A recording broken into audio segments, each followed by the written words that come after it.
L'exception que je viens de dénoncer, à savoir les consultations juridiques et la défense, l'avocat ne peut pas être utilisé par son client à des fins de blanchiment de capitaux ou de financement du terrorisme.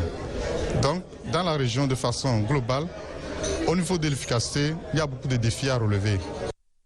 Le directeur de la GIABA que vous venez de suivre prenait part cet après-midi à la cérémonie officielle du lancement des travaux des barreaux de la CEDEAO et de la Mauritanie. Un conclave donc de 3 jours initié par le GIABA pour se pencher sur des questions de conformité technique aux dispositions de lutte contre le blanchiment de capitaux et le financement du terrorisme. Les avocats seront sensibilisés sur les rôles qui pourraient jouer. Compte rendu Alassane Baldé, Mamadou Ndoye.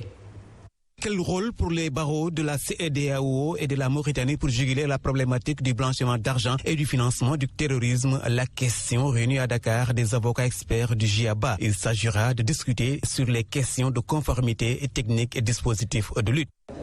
Par manque d'autorité de supervision pour certains États, n'arrivent pas à mettre adéquatement leurs obligations en matière de lutte contre le blanchiment de capitaux et le financement du terrorisme.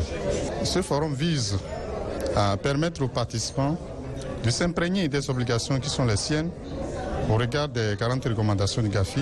Pour le bâtonnier du Sénégal, cette rencontre vient à son heure. Pouvoir participer efficacement à combattre ce monstre souvent invisible que nous côtoyons au quotidien sans percevoir la menace qu'il constitue pour nous-mêmes, mais de façon plus globale pour l'humanité tout entière.